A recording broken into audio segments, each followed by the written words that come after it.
شهر رمضان الذي أنزل فيه القرآن هدى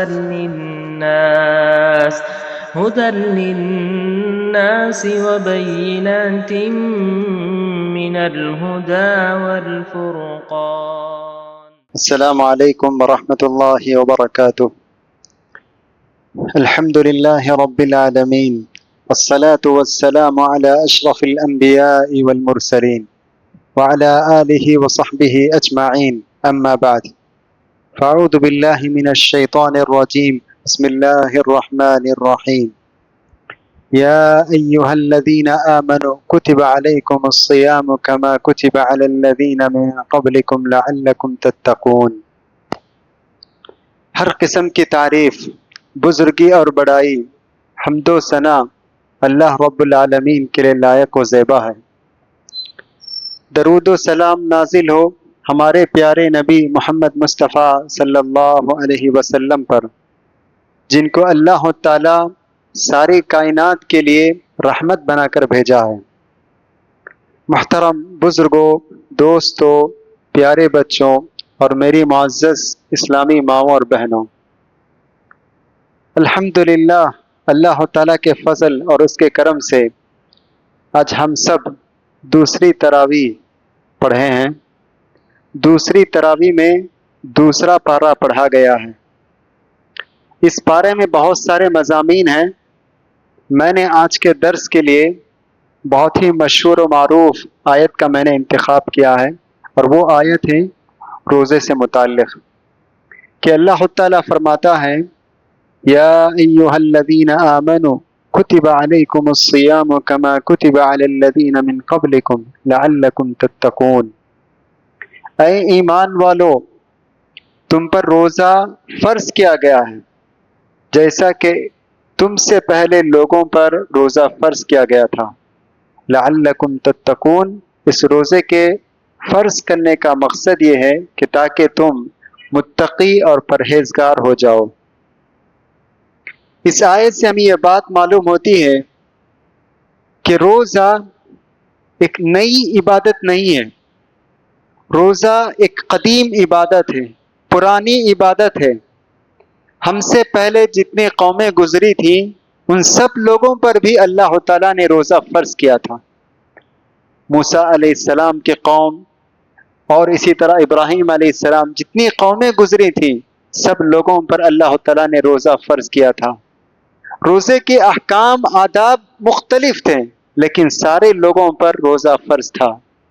تو اسی طرح اللہ تعالیٰ کہتا ہے کہ یہ روزہ تم پر بھی فرض کیا گیا ہے۔ اس کا مقصد یہ نہیں کہ اللہ تعالیٰ تمہیں بھوکے اور پیاسے دیکھنا چاہتا ہے، یہ مقصد نہیں، بلکہ مقصد یہ ہے کہ تاکہ تم اس روزے کے ذریعے سے تم متقی بن جاؤ، نیک بن جاؤ، پرہیزگار بن جاؤ۔ اسی وجہ سے اللہ تعالیٰ نے ہم پر یہ روزہ فرض کیا ہے۔ روزہ دین اسلام کا چوتھا رکن ہے۔ ہم سب جانتے ہیں دین اسلام کے 5 اراکین ہیں، 5 ارکان ہیں۔ پہلا رکن کلمہ ہے، کلمہ توحید، توحید ہے پہلا رکن۔ تو چوتھا رکن روزہ ہے۔ روزہ سن 2 ہجری میں اللہ تعالیٰ نے فرض کیا ہے۔ 2 ہجری میں نبی کریم صلی اللہ علیہ وسلم مکہ سے مدینہ منورہ ہجرت کیے۔ ہجرت کرنے کے بعد دوسرے سال اللہ تعالیٰ نے یہ روزہ ہم پر فرض کیا ہے۔ روزہ ہر ایک پر فرض نہیں ہے۔ روزہ مسلمان بالغ یعنی وہ شخص جو بلوغت کی عمر کو پہنچ گیا وہ، اور اسی طرح عاقل ہو، بالغ عاقل مرد اور عورت پر یہ روزہ فرض ہے۔ اگر کوئی شخص بلوغت کی عمر کو نہیں پہنچا ہے، ابھی بچہ ہے، تو اس پر روزہ فرض نہیں۔ اسی طرح اگر کوئی شخص ہے جو بلوغت کی عمر کو پہنچ گیا ہے لیکن عقل اور سمجھ نہیں ہے تو اس پر بھی روزہ فرض نہیں ہے۔ تو یہ اس طریقے سے اللہ تعالیٰ نے سن 2 ہجری میں یہ روزہ فرض کیا ہے۔ یہ روزہ بہت ساری عبادتوں سے ایک منفرد عبادت ہے، ایک انوکھی عبادت ہے، انوکھی عبادت ہے۔ یہ ایسی عبادت ہے جو صرف بندہ جانتا ہے اور اللہ تعالیٰ جانتا ہے۔ اللہ اور بندے کے علاوہ کوئی بھی اس عبادت کو نہیں جانتا ہے، جب تک کہ وہ خود آگے بڑھ کر نہ کہیں کہ میں روزے دار ہوں تو کسی کو پتہ بھی نہیں چلتا ہے۔ ایک انوکھی عبادت ہے۔ ہم نماز پڑھتے ہیں، سارے لوگوں کو معلوم ہوتا ہے کہ ہم نماز پڑھ رہے ہیں، ہم عبادت کر رہے ہیں۔ صدقہ کر رہے ہیں تو سارے لوگوں کو معلوم ہوتا ہے کہ ہم صدقہ کر رہے ہیں۔ لیکن روزہ ایک ایسی عبادت ہے جو صرف اللہ جانتا ہے اور بندہ جانتا ہے، تو یہ ایک منفرد عبادت ہے۔ روزہ روح کی غذا ہے، روح کی غذا ہے۔ جس طرح ہم جسم کو توانا رکھنے کے لیے، صحت مند رکھنے کے لیے ہم کھاتے ہیں پیتے ہیں، اسی طریقے سے ہمارے جسم میں روح ہے، روح بھی ہے، تو اس روح کی غذا یہ روزہ ہے۔ روزہ جنت میں داخل ہونے کا ایک اہم ذریعہ ہے۔ جو شخص روزہ رکھتا ہے تو اللہ تعالیٰ اسے جنت میں داخل کرے گا۔ قرآن اور حدیث کے مطالعہ کرنے سے بات ہمیں معلوم ہوتی ہے کہ روزے کے بہت سارے فضائل اللہ کے رسول صلی اللہ علیہ وسلم نے بیان کیے ہیں۔ یہ رمضان میں جو ہم 30 روزے رکھتے ہیں، اس کو ہم ہرگز یہ نہیں سمجھنا چاہیے کہ ایک معمولی سی عبادت ہے جو ہم ادا کر رہے ہیں، بلکہ ایک بہت ہی افضل عبادت ہے جس کو ہم انجام دے رہے ہیں۔ اللہ کے رسول صلی اللہ علیہ وسلم فرماتے ہیں، من صام رمضان ایمانا واحتسابا غفر له ما تقدم من ذنبه۔ جو شخص رمضان کے مہینے میں ایمان کی حالت میں اور اللہ تعالیٰ سے اجر و ثواب حاصل کرنے کی نیت سے روزہ رکھتا ہے تو اللہ تعالیٰ اس کے گناہوں کو معاف کر دیتا ہے۔ سبحان اللہ۔ کتنی بڑی فضیلت ہے کہ اگر کوئی شخص مسلمان ہو ایمان کی حالت میں اور پھر اللہ سے اجر و ثواب کی نیت سے روزہ رکھتا ہے تو اس کے گناہ معاف ہو جاتے ہیں۔ یہی نہیں، اللہ تعالیٰ ہر عمل کا ثواب دیتا ہے، ہر نیک عمل کا ثواب اللہ تعالیٰ ادا کرتا ہے، 10 گنا سے 700 گنا تک۔ ایک نیک عمل کرتے ہیں تو اس کا اجر اللہ کے پاس 10 تا 100، یعنی اللہ تعالیٰ اسے 10 سے ملٹیپلائی کرتا ہے، یا تو 10 سے لے کر 700 تک اس کو ضرب دیتا ہے، ملٹیپلائی کر کے اللہ تعالیٰ اس کا اجر دیتا ہے۔ لیکن روزے کے بارے میں اللہ تعالیٰ کہتا ہے الا الصوم، سوائے روزہ کے۔ الصوم لی وانا اجزی بہ، روزہ میرے لیے ہے، میرے لیے ہے، میں ہی اس کا اجر دوں گا، کیونکہ بندہ میری خاطر کھانا پینا اور اپنے شہوت کو چھوڑ دیتا ہے، تو اسی لیے میں خود اس کا بدلہ دوں گا، یعنی بے شمار اس کو میں بدلہ عطا کروں گا۔ سبحان اللہ۔ تو یہ جو ہم روزہ رکھتے ہیں یہ کوئی معمولی عبادت نہیں، اس کا اجر بے حساب ہے، بے شمار ہے، اس کا ہم اندازہ بھی نہیں لگا سکتے ہیں۔ اللہ کے رسول فرماتے ہیں لخلوف فم الصائم اطیب عند اللہ من رح المسک، روزے معدے کے خالی ہونے کی وجہ سے روزے دار کے منہ سے جو بدبو نکلتی ہے وہ اللہ کے پاس مشک سے بھی زیادہ بہتر ہے۔ سبحان اللہ۔ کتنی بڑی فضائل ہیں، کتنی فضیلتیں ہیں، اس سے ہم اندازہ لگا سکتے ہیں۔ یہی نہیں، یہ روزہ قیامت کے دن ہمارے لیے سفارشی بن کر آئے گا، اللہ کے پاس لڑے گا، سفارش کرے گا کہ اے اللہ اس کے حق میں میری سفارش کو قبول فرما۔ اللہ کے رسول صلی اللہ علیہ وسلم کہتے ہیں روزہ آئے گا، کہے گا منعتہ الاکل، اے اللہ دن کے وقت میں نے اس کو کھانے اور پینے سے روکے رکھا، فشفعنی فیہ، اس کے حق میں تو میری سفارش کو قبول فرما۔ قرآن آئے گا، قرآن کہے گا کہ اے اللہ راتوں میں سونے سے میں اس کو روکے رکھا اور وہ قرآن کی تلاوت میں مشغول رہا، اس کے حق میں میری سفارش کو تو قبول فرما، تو اس کو جنت میں داخل فرما، اس کے گناہوں کو تو بخش دے۔ اس سے بھی ہم اندازہ لگا سکتے ہیں کہ روزہ کتنی فضیلت اور اہم عبادت ہے، اس کا ہم اندازہ لگا سکتے ہیں۔ تو اگر کوئی شخص صحت مند ہے، تندرست ہے، اس کے باوجود بھی اگر روزہ نہیں رکھتا ہے تو وہ کبیرہ گناہ کا ارتکاب کرتا ہے، وہ کبیرہ گناہ کر رہا ہے، اللہ کے پاس بہت بڑی سزا کا وہ مستحق ہوگا۔ ایک مرتبہ عمر بن خطاب رضی اللہ عنہ ایک آدمی کو دیکھا رمضان کے مہینے میں جو نشہ میں پھر رہا تھا، نشے میں پھر رہا تھا۔ عمر بن خطاب نے اسے کوڑے لگائے، کہا کہ تمہیں شرم نہیں آتی ہے، چھوٹے چھوٹے بچے، معصوم بچے اس مہینے میں روزے رکھتے ہیں اور تم نوجوان صحت مند نشے میں گھوم رہے ہو. سبحان اللہ. عمر بن خطاب یہ کوئی معمولی صحابی نہیں، دوسرے خلیفہ ہیں. اللہ کے رسول صلی اللہ علیہ وسلم نے کہا میرے بعد کوئی نبی نہیں ہے، اگر میرے بعد کوئی نبی ہوتا تو عمر بن خطاب رضی اللہ عنہ ہوتے. اور عمر بن خطاب ایسے صحابی ہیں جو وہ کہتے تھے ان کی تائید میں اللہ تعالی قرآن کی آیت نازل کرتا تھا کہ عمر جو کہہ رہے ہیں وہ صحیح ہے. ایسے جلیل القدر صحابی ہیں. تو وہ جو روزہ نہیں رکھتا تھا اس کو کوڑے لگاتے تھے. تو محترم حضرات، یہ روزے کے کچھ فضائل ہیں، روزے کے کچھ آداب ہیں. ان آداب کا ہمیں خیال کرنا چاہیے. اگر کوئی شخص روزہ رکھتا ہے، روزے کے جو آداب ہیں، احکام ہیں، ان کا اگر لحاظ نہیں کرتا ہے، خیال نہیں کرتا ہے، تو وہ بس اللہ کے پاس صرف وہ بھوکا اور پیاسا ہے. وہ روزہ نہیں رکھ رہا ہے بلکہ وہ بھوکا اور پیاسا ہے. اللہ کے پاس اس کے لیے کوئی اجر ثواب نہیں ہے. اسی لیے اللہ کے رسول نے فرمایا رب صائم لیس لهم الا العطش. بہت سارے روزے دار ہیں جن کے حق میں سوائے بھوک اور پیاسے کے کچھ بھی نہیں ہے. وہ صرف بھوکے اور پیاسے ہیں، وہ حقیقت میں روزہ نہیں رکھ رہے ہیں. کیوں؟ اس لیے کہ جو روزے کے جو آداب ہیں وہ آداب کا وہ لحاظ نہیں کرتے ہیں. تو میں آج کے درس میں مختصر طور پر روزے کے کیا آداب ہیں اور کچھ مسائل کی طرف میں اشارہ کروں گا انشاءاللہ. پہلا ادب یہ ہے، نیت کرنا چاہیے. روزہ کی نیت ہونی چاہیے. اللہ کے رسول صلی اللہ علیہ وسلم فرماتے ہیں من لم یبیت الصیام فلا صیام لہ.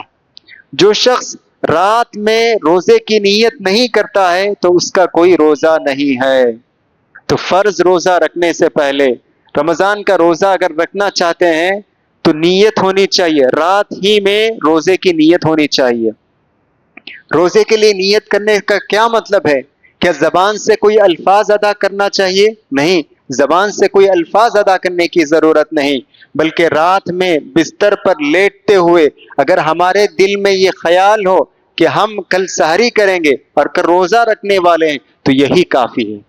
امام ابن تیمیہ بہت بڑے امام ہیں، بہت بڑے عالم ہیں. ان کا لقب ہی ہے شیخ الاسلام. بہت بڑا لقب، بہت بڑا ٹائٹل. تو کہتے ہیں من خطر بقلبہ انہ صائم فقد نوى. جس کے دل میں یہ بات گزری کہ وہ کل روزہ رکھنے والا ہے تو اس کی نیت ہو گئی. تو زبان سے الفاظ ادا کرنے کی کوئی ضرورت نہیں کہ میں کل روزہ رکھوں گا، اس طرح کہنے کی کوئی ضرورت نہیں، بلکہ دل میں نیت ہو کہ میں صرف اللہ کے واسطے، اللہ کے لیے میں روزہ رکھ رہا ہوں تو یہی کافی ہے. تو اس کا بھی ہمیں خیال ہونا چاہیے، کیونکہ بہت سارے موقعوں پر ایسا بھی ہوتا ہے کہ کبھی کبھی انسان بغیر نیت کے سو جاتا ہے اور پھر اس کے بعد روزے کا ارادہ کرتا ہے. تو ایسا نہیں، بہتر یہ ہے کہ ہم رات میں سونے سے پہلے ہی بستر پر لیٹتے ہوئے ہمارے دل میں خیال ہو کہ ہم انشاءاللہ کل روزہ رکھنے والے ہیں. یہ روزے کا پہلا ادب ہے. دوسرا ادب یہ ہے، روزے کے لیے سحری کا اہتمام کرنا چاہیے. سحری کا اہتمام کرنا چاہیے. اللہ کے رسول صلی اللہ علیہ وسلم روزے کے لیے سحری کرنے پر بہت زیادہ آپ نے زور دیا ہے. سحری کیا کرو؟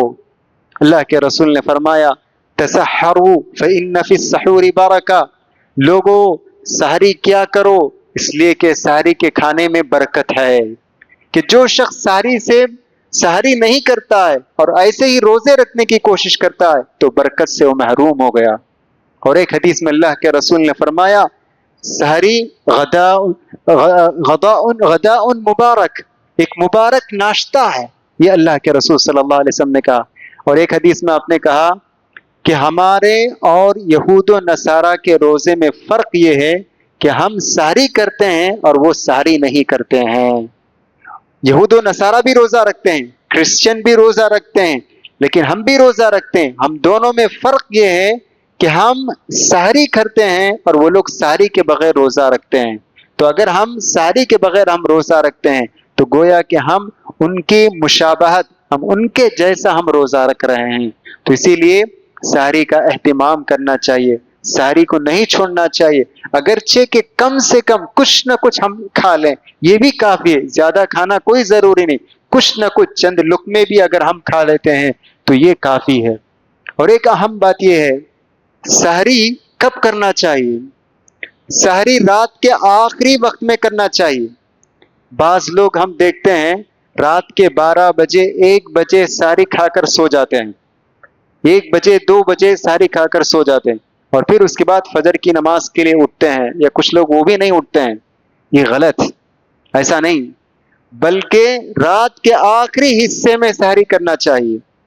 زید بن ارقم رضی اللہ عنہ کہتے ہیں کہ ہم نبی کریم صلی اللہ علیہ وسلم کے ساتھ ایک مرتبہ سحری کیے. تسحرنا مع رسول اللہ صلی اللہ علیہ وسلم، ایک مرتبہ ہم سب رسول اللہ صلی اللہ علیہ وسلم کے ساتھ سحری کیے.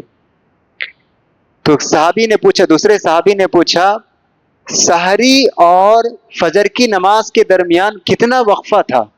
کتنا وقفہ تھا؟ سحری کرنے کے بعد اور فجر کی نماز، ان دونوں کے درمیان کتنا وقفہ تھا؟ تو زید بن ارقم رضی اللہ عنہ نے کہا 50 آیت پڑھنے کے برابر وقفہ تھا. اس زمانے میں وقت کا اندازہ ایسے ہی آیتوں کے ذریعے سے بتاتے تھے. 100 آیت پڑھنے کے برابر ہم لوگ انتظار کیے، 50 آیت پڑھنے کے برابر ہم لوگ بیٹھے رہے. تو اس طرح آیتوں کے ذریعے سے وقت بتاتے تھے. تو زید بن ارقم نے کہا سحری اور فجر کی نماز کے درمیان 50 آیتیں پڑھنے کا وقفہ تھا. تو مطلب یہ ہوا کہ بالکل رات کے آخری حصے میں اللہ کے رسول صلی اللہ علیہ وسلم سحری کیے. یوں ہی سحری کیے اور پھر بس تھوڑی ہی دیر کے بعد آپ فجر کی نماز کے لیے نکل گئے. تو یہی صحیح طریقہ ہے، تو اس کا ہمیں اہتمام کرنا چاہیے، خیال کرنا چاہیے. اسی طرح روزے کے آداب میں سے ایک ادب یہ بھی ہے کہ افطار کرنے میں جلدی کرنی چاہیے. جیسے ہی سورج غروب ہو جائیں اور رات کی تاریکی شروع ہو جائیں تو فوراً افطار کر لینا چاہیے. احتیاط کے نام پر دیر کرنا، 5 منٹ 7 منٹ 10 منٹ دیر کرنا، یہ درست نہیں ہے، یہ جائز نہیں ہے. اللہ کے رسول صلی اللہ علیہ وسلم فرماتے ہیں لا یزال الناس بخیر ما عجل الفطر، کہ لوگ ہمیشہ بھلائی پر قائم رہیں گے، لوگ ہمیشہ خیر پر قائم رہیں گے جب تک وہ افطار کرنے میں جلدی کریں گے. افطار کرنے میں جب تک وہ جلدی کریں گے تو خیر پر قائم رہیں گے. جب افطار کرنے میں تاخیر کریں گے، دیر کریں گے، تو خیر ان سے ختم ہو جائے گا. تو اس لیے افطار کرنے میں جلدی کرنی چاہیے. اللہ کے رسول نے فرمایا اذا اقبل اللیل من هنا وادبر النهار من هنا، اذا اقبلت اللیل من هنا وادبر النهار من هنا وغربت الشمس افطر الصائم، کہ اللہ کے رسول نے فرمایا سورج جب غروب ہو جائیں، رات شروع ہو جائیں تو افطار کا وقت ہو گیا، تو افطار کر لینا چاہیے. تو آج ہم اس معاملے میں بھی لوگوں میں بہت ساری غلطیاں دیکھتے ہیں کہ احتیاط کے نام پر بہت انتظار کرتے ہیں، یہاں تک کہ سورج غروب ہونے کے بعد بھی 5-10 منٹ گزر جاتے ہیں. تو معلوم ہونا چاہیے کہ یہ عمل حدیث کے مخالف ہے. اللہ کے رسول صلی اللہ علیہ وسلم نے اس کو ناپسند کیا ہے. تو جیسے ہی سورج غروب ہو جائیں افطار کر لینا چاہیے. اسی طرح روزے کے آداب میں سے ایک ادب یہ بھی ہے کہ روزہ رکھتے ہوئے فضول باتوں سے، بیکار باتوں سے، شور و غل، چیخنا، چلانا، ان سارے باتوں سے بچنا چاہیے. دیکھیے صرف ہم زبان سے روزہ نہیں رکھتے ہیں، صرف پیٹ کا روزہ نہیں ہے کہ ہم صرف کھاتے اور نہیں پیتے ہیں، بس یہی روزہ نہیں، ہاتھ کا روزہ ہے، آنکھ کا روزہ ہے، کان کا روزہ ہے، ہر چیز کا روزہ ہے.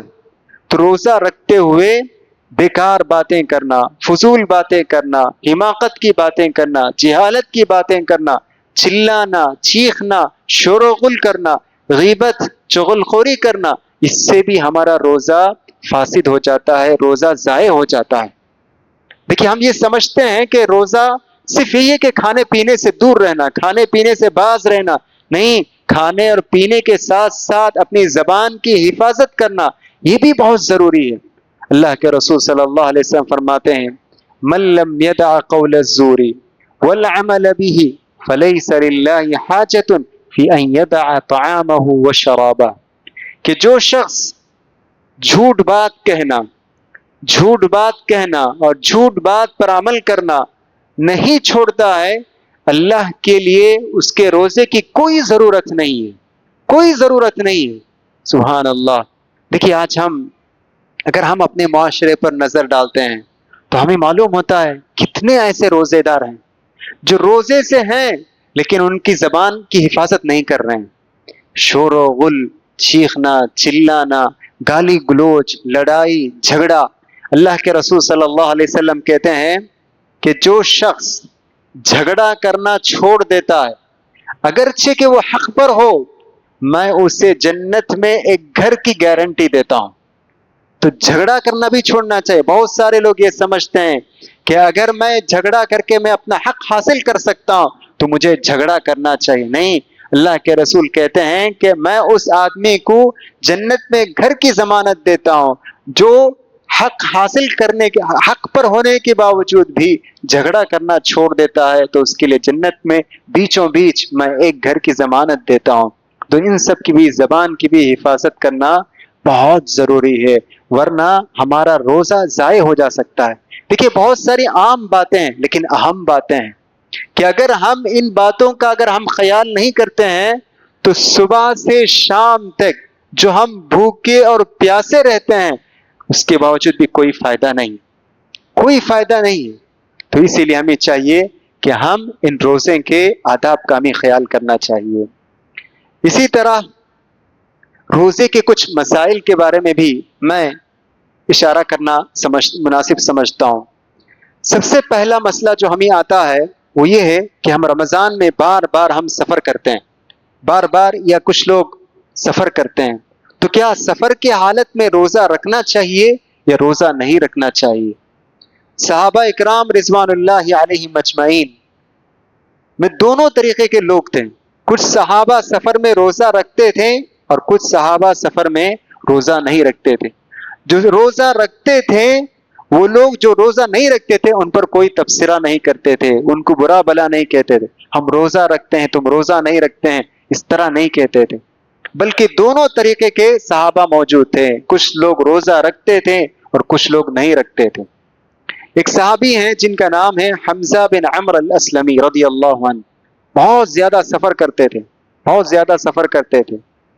انہوں نے ایک مرتبہ رسول اللہ صلی اللہ علیہ وسلم سے پوچھا کہ اللہ کے رسول، میں سفر بھی کرتا ہوں اور میں روزہ بھی رکھنا چاہتا ہوں، کوئی حرج ہے؟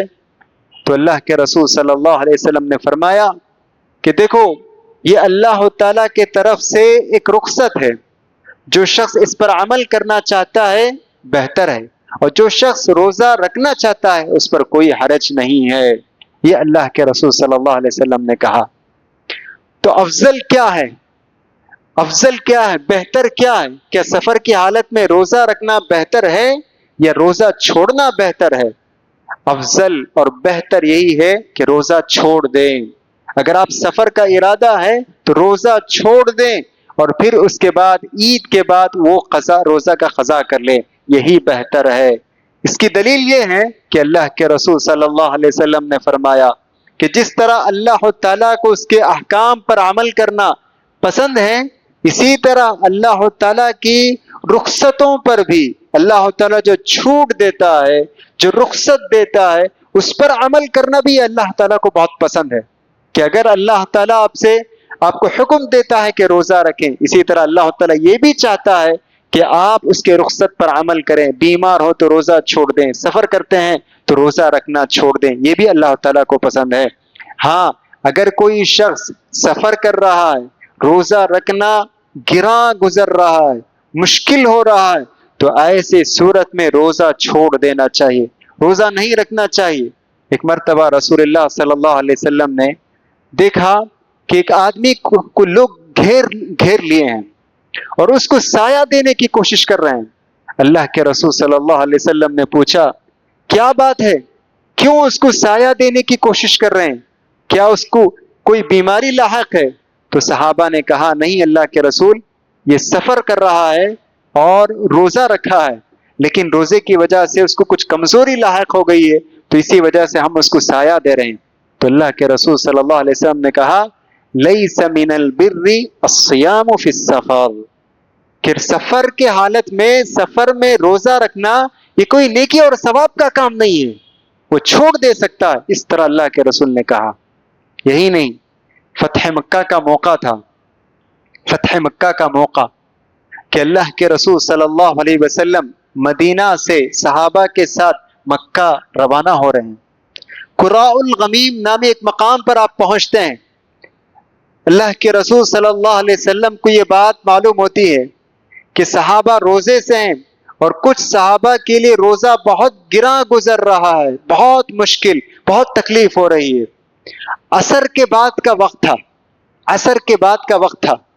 اللہ کے رسول صلی اللہ علیہ وسلم کو جیسے ہی یہ خبر پہنچتی ہے تو اللہ کے رسول صلی اللہ علیہ وسلم پانی کا ایک پیالہ منگواتے ہیں, پانی کا ایک پیالہ منگواتے ہیں, اور منگوانے کے بعد اس پانی کے پیالے کو بلند کرتے ہیں, اتنا بلند کرتے ہیں کہ سارے لوگ اس پانی کے پیالے کو دیکھتے ہیں. پھر اس کے بعد اللہ کے رسول صلی اللہ علیہ وسلم پانی پی لیتے ہیں, روزہ توڑ دیتے ہیں, پانی پی کر روزہ توڑ دیتے ہیں. تو جیسے ہی صحابہ نے اللہ کے رسول صلی اللہ علیہ وسلم کو روزہ توڑتے ہوئے دیکھا تو بہت سارے صحابہ نے بھی روزہ توڑ دیا. لیکن کچھ صحابہ تھے جنہوں نے روزہ نہیں توڑا, تو انہوں نے یہ سمجھا کہ ابھی عصر کے بعد کا وقت ہے, ابھی کچھ دیر بعد ہم روزہ افطار کر لیں گے, روزہ مکمل ہو جائے گا. جب یہ بات اللہ کے رسول صلی اللہ علیہ وسلم کو معلوم ہوئی تو آپ نے کہا اولئک العصات, اولئک العصات, وہی لوگ نافرمان ہیں, وہی لوگ نافرمان ہیں. کیوں؟ اللہ کے رسول سے بھی زیادہ کوئی متقی اور پرہیزگار ہو ہی نہیں سکتا ہے. جب اللہ کے رسول نے روزہ توڑ دیا تو سارے لوگوں کو روزہ توڑنا ضروری تھا, لیکن وہ اصرار کیے, وہ اپنے روزے پر باقی رہے, اڑے رہے. تو اللہ کے رسول صلی اللہ علیہ وسلم ناراض ہو کر آپ نے کہا اولئک العصات, اولئک العصات, یہی لوگ نافرمان ہیں, یہی لوگ نافرمان ہیں. یہاں ایک بات کی طرف بھی میں اشارہ کرنا چاہتا ہوں کہ بہت سارے لوگ یا کچھ لوگ یہ سمجھتے ہیں کہ دن کے 12 بجے کے بعد روزہ نہیں چھوڑنا چاہیے, دن کے 12 بجے کے بعد روزہ نہیں چھوڑنا چاہیے. کچھ لوگ ایسا سمجھتے ہیں, کہتے ہیں کہ اگر روزہ اگر چھوڑنا چاہتے ہیں 12 بجنے سے پہلے روزہ چھوڑ دے تو کوئی بات نہیں, لیکن 12 اگر بج جائیں تو روزہ نہیں چھوڑنا چاہیے. یہ بات غلط بات ہے. دیکھیں یہاں عصر کے بعد اللہ کے رسول صلی اللہ علیہ وسلم نے روزہ چھوڑ دیا, آپ نے روزہ توڑ دیا. عصر کے بعد افطار کے لیے ابھی کچھ وقت ہی باقی ہے, آپ نے روزہ توڑ دیا. تو اس سے معلوم ہوتا ہے کہ دن کے کسی بھی وقت کوئی بھی اگر ایمرجنسی ہو, کوئی بھی حالت اگر بگڑ جائے, طبیعت اگر بگڑ جائے, روزہ توڑنے کی نوبت آ جائے, ڈاکٹر آپ سے کہہ رہا ہے کہ دوا لینی ضروری ہے, آپ کو روزہ چھوڑنا چاہیے, تو وہاں اصرار نہیں کرنا چاہیے, روزہ چھوڑ دینا چاہیے. اگرچہ کہ وہ دن کا کوئی بھی وقت ہو, ظہر کے بعد کا وقت ہو, 3 بجے کا وقت ہو, یا عصر کے بعد کا وقت ہو, کیونکہ جان سے بڑھ کر کوئی چیز نہیں, تو ہم روزہ چھوڑ دے سکتے ہیں. افطار چھوڑ کر پھر اس کے بعد عید کے بعد ہم قضا کر سکتے ہیں. تو یہ بھی ہمیں جاننا چاہیے, کیونکہ رمضان کے مہینے میں بہت زیادہ کچھ لوگ زیادہ سفر کرتے ہیں, تو یہ بھی بہت اہم چیز ہے. اسی طرح روزے کے مسائل کے تعلق سے ایک اہم مسئلہ یہ بھی ہے کہ کچھ لوگ بیمار ہو جاتے ہیں رمضان میں, تو کیا ان لوگوں پر بھی روزہ رکھنا فرض ہے؟ ان لوگوں پر روزہ فرض نہیں. اللہ کے رسول صلی اللہ تعالیٰ قرآن مجید میں فرماتا ہے من کان منکم مریضا او علی سفر فعدۃ من ایام اخر, جو سفر کی حالت میں ہے, یہ بیمار ہے, وہ روزہ چھوڑ دیں اور پھر اس کے بعد عید کے بعد رمضان کے بعد اپنا روزہ مکمل کر لیں. بیمار کی 2 قسمیں ہیں, جو بھی بیمار ہیں ان کی 2 قسمیں ہیں. ایک وہ شخص جس کی بیماری ٹیمپرری ہے, عارضی ہے, بس کچھ لمحات کے لیے, جیسے بخار ہے, پیٹ میں درد ہے, ایسے لوگوں کے لیے روزہ چھوڑ دیں اور پھر اس کے بعد وہ روزہ مکمل کر لیں, ان کے لیے کوئی فدیہ نہیں. دوسرا شخص ہے وہ شخص جس کی بیماری کا جس کی شفا کی کوئی امید نہیں ہے, جیسے دل کا مریض ہے یا کوئی کینسر کا پیشنٹ ہے, اس طرح بہت فائنل سٹیج میں پہنچ چکا ہے, اس کی شفا کی کوئی امید نہیں ہے, تو ایسے لوگوں کے لیے روزہ چھوڑ دے. روزہ چھوڑنے کے بعد روزے کا فدیہ دے دینا چاہیے, روزے کا فدیہ دینا چاہیے. اللہ تعالیٰ قرآن مجید میں فرماتا ہے وَعَلَى الَّذِينَ يُطِيقُونَهُ فِدْيَةٌ طَعَامُ مِسْكِينٍ, کہ جو لوگ روزہ رکھنے کی طاقت, جن لوگوں کو روزہ رکھنے کی طاقت ہے, ان کو چاہیے کہ وہ ایک مسکین کا کھانا کھلا دیں. یعنی شروع میں یہ حکم تھا, ابتدا میں یہ حکم تھا کہ اگر کوئی آدمی روزہ رکھنے کی طاقت ہونے کے باوجود وہ روزہ نہیں رکھنا چاہتا تھا, تو اس کے لیے جائز تھا کہ وہ ایک مسکین کو کھانا کھلا دیں اور روزہ چھوڑ دیں. یہ پہلا حکم تھا، لیکن بعد میں یہ حکم کینسل ہو گیا، منسوخ ہو گیا. اللہ تعالیٰ نے کہا نہیں، فمن شہید منکم الشہر فلیصم، جو بھی شخص رمضان کا مہینہ پاتا ہے اس کے لیے ضروری ہے کہ وہ روزہ رکھے. لیکن عبداللہ بن عباس رضی اللہ عنہ کہتے ہیں کہ اس آیت کا معنی یہ ہے کہ وہ شخص جو عمر رسیدہ ہے یا بیمار ہے، ایسے لوگوں کے لیے یہ آیت ابھی بھی آیت ان پر منطبق ہوتی ہے، یہ آیت ان پر بھی اپلائی ہوتی ہے. مطلب یہ ہے کہ اگر کوئی شخص بیمار ہے اور اس کی بیماری کی شفا کی کوئی امید نہیں ہے تو ایک مسکین کو کھانا کھلا دے. اسی طرح عمر والے شخص، بہت بڑی عمر ہو چکی ہے، 80 سال یا اس سے بھی زیادہ عمر کے ہیں، روزہ رکھنا اب ان کے لیے مشکل ہے، دشوار ہے، تو ان کو بھی چاہیے کہ وہ فدیہ دے دیں، مسکین کو کھانا کھلا دیں. فدیے کا طریقہ کیا ہے؟ فدیہ ایک مسکین کو کھانا کھلانا، اس کا طریقہ یہ ہے کہ آپ سحری یا افطار دونوں میں سے کوئی ایک مسکین کو کھانا کھلا دیں، یہ کافی ہے. سحری ہو یا افطار، اگر کوئی شخص دونوں وقت کھلاتا ہے تو بہت بہتر ہے، ورنہ صرف ایک وقت کا کھانا اگر کسی مسکین کو ہم کھلا دیتے ہیں تو وہ کافی ہے. ایک طریقہ تو یہ ہے، جیسا کہ انس رضی اللہ عنہ سے ثابت ہے کہ وہ جب ان کی عمر بہت زیادہ ہو گئی تو وہ ہر دن ایک مسکین کو کھانا کھلا دیتے تھے اپنے روزے کے بدلے میں. تو یہ ایک طریقہ ہے. دوسرا طریقہ یہ ہے کہ 30 مسکینوں کو ایک دن بلائیں اور ان کو دعوت دے دیں، تو یہ بھی ایک طریقہ ہے. 30 روزہ چھوڑ کر 30 مسکینوں کو بلائیں اور ان کو دعوت دے دیں، ایک ساتھ کھانا کھلا دیں، تو یہ بھی طریقہ صحیح ہے. تیسرا طریقہ یہ ہے کہ ہم اناج دے سکتے ہیں، اناج کھانا نہیں بلکہ اناج، چاول، گیہوں وغیرہ جو ہم کھاتے ہیں وہ اناج بھی ہم دے سکتے ہیں. اس کا طریقہ کیا ہوگا؟ کہتے ہیں کہ ایک مسکین کو فدیہ تو طعام و مسکین، کہتے ہیں کہ فدیہ کا مطلب یہ ہے کہ آدھا سا کا مطلب یہ ہوا 1.5 kg سا، 1.5 kg چاول یا گیہوں، 1.5 کلو چاول یا گیہوں ایک مسکین کو ہمیں دینا چاہے. تو اگر کوئی شخص 30 دن روزہ نہیں رکھنا چاہتا ہے تو 1.5 کلو کا حساب کریں تو 45 کلو کا اناج، تھیلا یا کچھ بھی چاول گیہوں غریبوں میں تقسیم کر دیں، مسکینوں میں تقسیم کر دیں، تو انشاءاللہ اس کا فدیہ ادا ہو جائے گا. یہ ہے فدیہ کے تعلق سے احکام. اب کچھ لوگ ہوتے ہیں جب ہم ان کہتے ہیں کہ آپ بیمار ہیں، آپ کی بیماری کی شفا کی امید بھی کم ہے، آپ روزہ چھوڑ دیں، یا اگر کسی عمر رسیدہ آدمی سے ہم کہتے ہیں کہ آپ کی عمر زیادہ ہو چکی ہے، آپ روزہ نہ رکھیں کیونکہ آپ کے طبیعت کے لیے بہت ہی نقصان دہ ہے، تو پریشان ہو جاتے ہیں، غمگین ہو جاتے ہیں، رنجیدہ ہو جاتے ہیں. دیکھیں، میں رسول اللہ صلی اللہ علیہ وسلم کی ایک پیاری حدیث میں سنانا چاہتا ہوں. یہ حدیث سننے کے بعد ہمارا ان کو غم ہی نہیں ہونا چاہیے. اللہ کے رسول صلی اللہ علیہ وسلم فرماتے ہیں کہ اللہ کے رسول فرماتے ہیں کہ بندہ جب وہ صحت مند کی حالت میں جو نیک عمل کرتا تھا، وہ نیک عمل بیماری کی وجہ سے یا سفر کی وجہ سے اگر وہ نیک عمل نہیں کر پا رہا ہے تو اللہ تعالیٰ اس کو پھر بھی اجر عطا کرتا ہے. سبحان اللہ.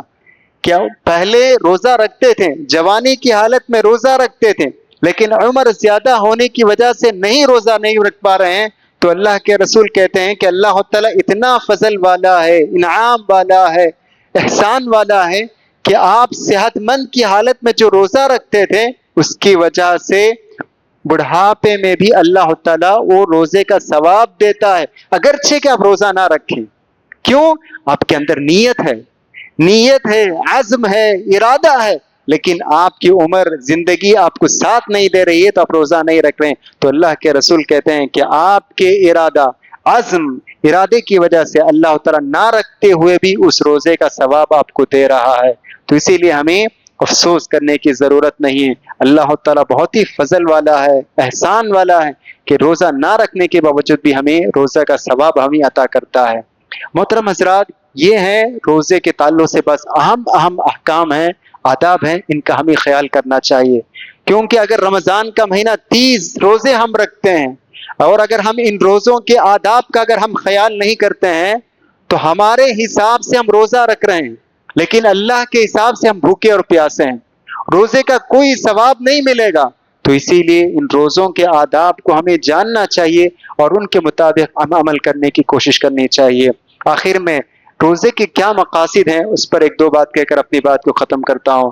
روزے کا ایک اہم مقصد، جیسا کہ میں نے کہا، لعلکم تتقون، کہ اللہ فرماتا ہے کہ تم متقی ہو جاؤ، پرہیزگار ہو جاؤ۔ اللہ تعالیٰ روزہ ہم پر اس لیے فرض نہیں کیا ہے کہ اللہ ہم کو بھوکے اور پیاسے دیکھنا چاہتا، نہیں، اللہ تو رحمان ہے، رحیم ہے، وہ کیسے ہم کو بھوکے اور پیاسے دیکھنا پسند کرے گا؟ وہ تو ماؤں سے بھی زیادہ ہم سے محبت کرتا ہے، اللہ کیسے ہم کو بھوکے اور پیاسے دیکھنا پسند کرے گا؟ یہ مقصد یہ ہے کہ ہم نیک ہو جائیں، اللہ سے ڈرنے والے ہو جائیں، ہمارے دل میں اللہ کا خوف، خشیت پیدا ہو جائے۔ اسی وجہ سے اللہ نے روزہ فرض کیا ہے۔ ہم دیکھتے ہیں روزے کی حالت میں بند کمرہ میں ہوتا ہے، چھپ کر بھی انسان پانی کا ایک گھونٹ اپنے حلق سے نیچے نہیں اتارتا ہے، ایک نوالا بھی نہیں کھاتا ہے، بند کمرے میں ہونے کے باوجود، اپنے پسندیدہ کھانا ہونے کے باوجود بھی ایک لقمہ، ایک گھونٹ بھی نہیں پیتا ہے۔ کیوں؟ اللہ کا ڈر ہے۔ یہ ڈر زندگی بھر ہونا چاہیے۔ کسی کا مال ہڑپ کر رہے ہیں، کوئی نہیں دیکھ رہا ہے، پھر بھی ہڑپ نہیں کرنا چاہیے۔ اللہ کا ڈر آپ کے دل میں ہونا چاہیے، جیسے کہ روزے کی حالت میں ہوتی ہے۔ کسی کو دھوکہ دے سکتے ہیں آپ، کوئی دھوکہ دے تو کوئی آپ کو پکڑ نہیں سکتا ہے، کوئی آپ کو نہیں دیکھ رہا ہے، لیکن پھر بھی آپ کے دل میں یہ ڈر ہونا چاہیے، جیسے روزے کی حالت میں آپ ڈرتے تھے، پانی کے گھونٹ پینے سے ڈرتے تھے کہ اللہ مجھے دیکھ رہا۔ یہی ڈر ہونا چاہیے کہ اگر میں کسی کو دھوکہ دوں، کل اللہ تعالیٰ مجھے دیکھے گا۔ اسی طرح آپ روزہ نماز چھوڑ سکتے ہیں، اگر کوئی آپ کو نہیں دیکھ رہا، کہیں ایسے علاقے میں پھر بھی آپ کے دل میں ڈر ہو کہ اللہ مجھے دیکھ رہا ہے۔ یہ خشیت اور یہ خوف پیدا کرنے کے لیے اللہ تعالیٰ نے ہم پر روزہ فرض کیا ہے۔ اسی بات کو اللہ کے رسول نے دوسری حدیث میں کہا، اتق اللہ حیثما کنت، جہاں کہیں بھی ہو تم اللہ سے ڈرو۔ یہی مقصد کے لیے ہم روزہ رکھ رہے ہیں۔ دوسرا ایک اہم مقصد یہ ہے ہمدردی۔ آج ہندوستان میں ایک رپورٹ کے مطابق 3 لاکھ بچے بھوک کی وجہ سے مر رہے ہیں۔ 3 لاکھ بچے بھوک کی وجہ سے مر رہے ہیں۔ یہ کھانا جو ہم ضائع کر رہے ہیں، شادی کے موقع پر کتنے کھانا جو ہم ہاتھوں سے دھو رہے ہیں، ایک ٹوکری بھر جاتی ہے۔ اگر وہ ٹوکری اگر ہم تقسیم کریں تو کم سے کم 3-4 فیملی پیٹ بھر کر کھا سکتے ہیں۔ اتنے کھانا ہم شادی کے موقع پر ضائع کرتے ہیں۔ میں تو ایک ٹوکری بولا، لیکن اگر آپ حساب لگائیں گے تو اور بھی زیادہ، 10 فیملی پیٹ بھر کر کھا سکتے ہیں۔ ہمیں احساس نہیں نعمت کا، ہمیں قدر نہیں کھانے کا۔ یہ قدر دلانے کے لیے ہم روزہ رکھ رہے ہیں۔ یہ غریبوں کے ساتھ ہمدردی، غم گساری۔ ہم تو صرف رمضان کے 1 مہینہ میں روزہ رکھتے ہیں، 3 لاکھ بچے، ان کے لیے سال کے 12 مہینے رمضان، کھانا ہی نہیں، اگر صبح کھائے تو رات کا کھانا، رات کھائے تو صبح دوپہر کا کوئی کھانا نہیں۔ آج بھی ایسے بہت سارے لوگ ہیں۔ تو یہ ہمدردی پیدا ہونا چاہیے۔ یہ درد ہم زبان سے نہیں کہہ سکتے، ہمیں احساس ہونا چاہیے۔ 12 بجے 1 بجے بھوک کی وجہ سے جو ہمارے دل میں جو خوف، جو رحم جو پیدا ہوتا ہے، اسی وجہ سے اللہ تعالیٰ نے یہ روزہ ہم پر فرض کیا ہے۔ تو اتنے مقاصد ہیں، حکمتیں ہیں، اللہ تعالیٰ نے ہم پر یہ روزہ فرض کیا ہے۔ دیکھیے، یہ تو روزے کے تعلق سے بعض مسائل ہیں۔ اسی دوسرے پارے میں بہت ساری باتیں، اہم باتیں اللہ تعالیٰ ذکر کیا ہے۔ ان میں سے ایک اہم بات بیت المقدس کے بارے میں بھی اللہ تعالیٰ اس دوسرے پارے میں ذکر کیا ہے۔ بیت المقدس فلسطین میں ہے۔